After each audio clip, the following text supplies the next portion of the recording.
Bom, em todos os dias, você já sabe, tem um encontro marcado aqui com o fechamento do mercado, as informações da pecuária. E hoje, com o Celso Ricardo, nós vamos falar sobre a gestão, profissionalização da pecuária de corte brasileira, porque agora é hora dos bastidores da pecuária com Celso Ricardo. Olá, Celso!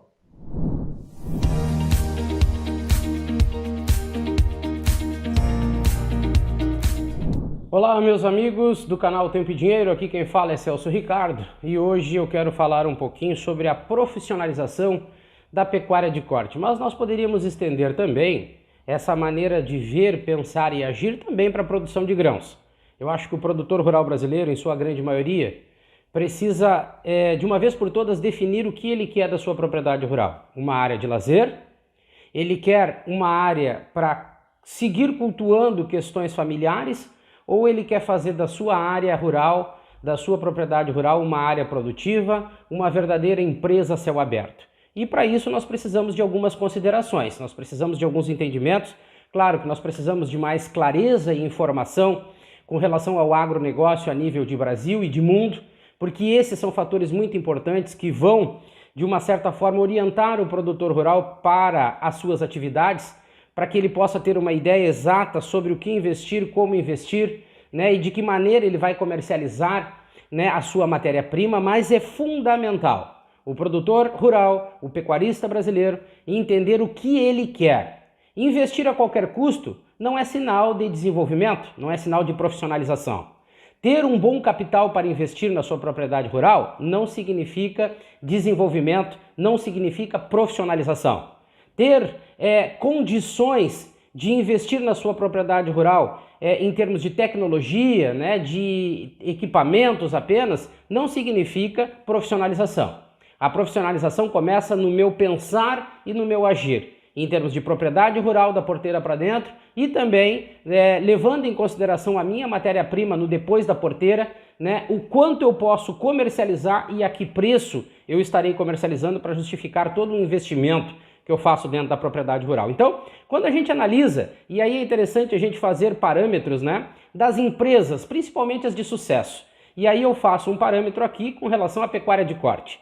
Muitos frigoríficos fecham no Brasil, ou pelo Brasil afora, não por questões do portão para fora. O grande causador de empresas fecharem as portas no Brasil é falta de gestão, é falta de entendimento.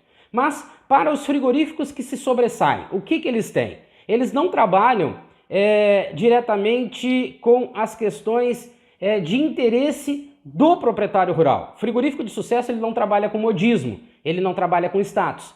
Ele vem a partir de uma viabilidade econômica, financeira e comercial, principalmente na área comercial, onde ele estuda a compra e venda e mais do que a compra, a venda. O que possibilita? Ele identifica o cliente e aí ele vai para as questões econômicas, né? Para saber se ele terá lucro ou prejuízo e principalmente a financeira, que é o capital que ele tem para investir. Então, a indústria ela é moldada partindo de um princípio de mercado de venda e mercado de compra. Então, ele analisa a sua área comercial de venda, os mercados interno e externo, produto, preço, padrão, custo e investimento, e aí ele faz uma análise a partir dessa viabilidade do resultado. Tem lucro? Dá resultado? Então ele investe. Depois ele vai para a área comercial de compra, obviamente. Entender se ele vai precisar de mais boi, mais vaca, novilho, novilha, touro, precoce, super precoce. Ele tem uma análise a partir do resultado da área comercial de venda para ver que tipo de matéria-prima ele vai investir e o que ele vai conseguir aproveitar e ter de bom rendimento, porque tudo faz parte do processo industrial, principalmente na formação de preço. Mas e o pecuarista? O que o pecuarista está fazendo, o que o produtor rural está fazendo? Como eu disse, pode ser para a área de grãos, pode ser para a área de proteína animal. O Brasil não pode ser considerado apenas os resultados de investimento no campo, como eu sempre falo, a partir de números relacionados a PIB e balança comercial. Esses são fatores que dizem muito respeito a governos, seja eles de estados ou também de governo federal. São números em princípios que causam um impacto positivo e isso faz com que determinadas lideranças usem da melhor maneira possível. Mas o produtor rural e o pecuarista precisa entender que ele está trabalhando numa empresa a céu aberto. Ele já definiu que não é apenas um status, não é área de lazer e ele não pode levar em consideração apenas o histórico familiar. E aí pode ser para pecuária de corte, pecuária de leite, produção de arroz, né, soja, milho, não importa. Ele tem que entender que ele tem uma empresa a céu aberto e ele não pode usar a emoção na frente da razão. O negócio de família, ele aproveita o status e o know-how, mas ele precisa dar o segundo passo. Ele precisa entender o que aquela propriedade rural pode oferecer para ele em termos de diversificação. Ele precisa ter capacidade de analisar o que está acontecendo fora da sua propriedade rural para poder entender se é sazonal ou se é algo planejado. Se for sazonal, ele tem um tempo de início e um tempo de fim. E aí vai dar a ele condições de saber o quanto investir na propriedade rural, tendo em vista esse tempo que ele vai ter para produzir e comercializar ainda com preços acessíveis para ele poder ter condições financeiras de quitar, por exemplo, os seus investimentos, não ficar no prejuízo ou no endividamento. Então, o produtor rural precisa entender também, e o pecuarista, sobre projetos de viabilidade. Eu quero ter um bom rebanho comercial, um bom rebanho bovino comercial, mas eu vou investir em genética, eu vou investir em manejo, alimentação, na minha estrutura interna da propriedade rural, mas e na hora que eu vou comercializar a minha matéria-prima? Os frigoríficos que eu tenho ao redor da minha propriedade rural, aqueles que eu posso comercializar os meus animais, eles pagam, né, um preço justo para que eu possa justificar o meu investimento? Aí entram as questões de investimentos emocionais e aqueles que partem da razão. Eu preciso investir corretamente, não para mim poder perder o sono logo em seguida, porque o preço da arroba do boi ele despenca conforme o interesse das grandes empresas do setor aqui no Brasil.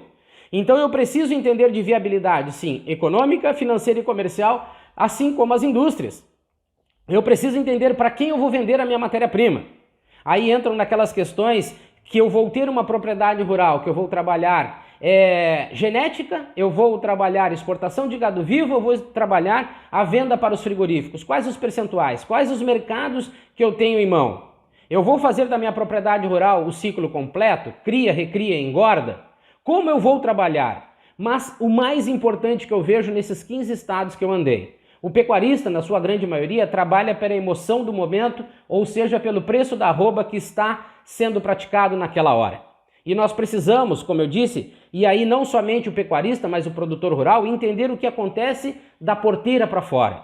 Quais são os mercados que nós estamos trabalhando? É só uma empresa ou duas que estão dominando o mercado? Isso é um problema? Eu vou investir para aquele momento que a empresa está pagando mais e logo em seguida ela pode jogar o preço da matéria-prima para baixo, me tornando refém, me tornando um integrado dela empresa, que é um prejuízo muito grande?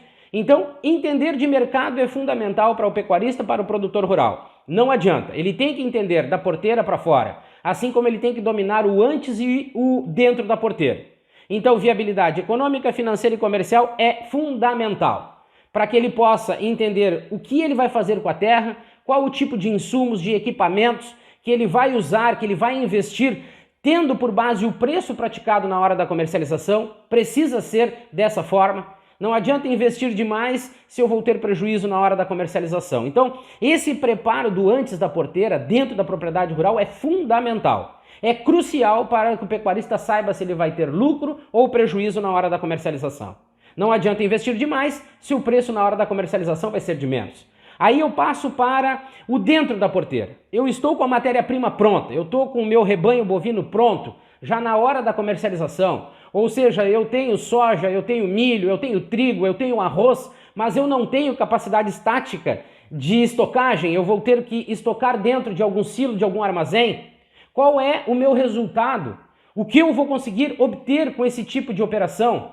Então, o pecuarista e o produtor rural precisam entender, de fato, a hora que ele estiver com a matéria-prima, o que ele vai fazer, mas não no momento. Ele já tem que ter uma ideia antes ainda até de ter a matéria-prima pronta. E depois nós vamos para o fora da porteira, que aí vem a questão de preço, volume, comercialização, né, prazos, enfim, existe uma série de situações que eu vejo que o produtor rural brasileiro, em especial o pecuarista, não tem domínio. E essa falta de domínio faz com que eles venham ter, de uma certa forma, muito prejuízo na hora da comercialização. 2, 3 meses, 4 meses com lucro e o resto com prejuízo, porque investiu demais. usou a emoção, investiu em melhoramento genético, investiu em instalações, mas na hora de praticar a comercialização ele tem prejuízo, porque também precisa entender da questão de custo, custo direto, custo indireto, o que realmente impacta na minha matéria-prima na hora da comercialização, na hora da formatação de preço. Existe uma série de situações que o produtor rural brasileiro e o pecuarista precisam buscar conhecimento. Não é somente colocar a matéria-prima para ser comercializada. Precisa entender de vários fatores, que circulam ao redor desse tipo de operação para poder dar a ele, produtor rural e pecuarista, garantia de lucratividade na hora da comercialização da sua matéria-prima. Esses são apenas pontos específicos e básicos para que nós possamos reverter esse cenário, desfavorável para o produtor rural brasileiro, para o pecuarista, e tornar ele competitivo e, mais do que isso, capitalizado. Que faz muito tempo que eu não vejo o pecuarista brasileiro e o produtor rural brasileiro capitalizado e competitivo para poder disputar melhores mercados, ter melhores condições internamente na sua propriedade rural. Então, esses são pontos específicos e que deveriam ser foco, por exemplo, do Ministério da Agricultura, da CNA, da Frente Parlamentar Agropecuária e dos governos, porque o Brasil é um país produtor de alimentos e nada mais justo de que nós olharmos lá para o início da cadeia produtiva, lá para o campo, lá para o setor primário, para o produtor rural que vem ficando abandonado há muito tempo. Um forte abraço a todos e até o nosso próximo programa aqui no canal Tempo e Dinheiro. Obrigado, Celso. Até uma próxima, e a todos que estiveram conosco, não esqueçam, nós temos lá os canais oficiais do Tempo e Dinheiro para que você possa curtir, comentar, compartilhar e fazer parte também do clube de assinantes do TID. A todos, nosso muito obrigado, bom início de noite, bom início de semana e até amanhã.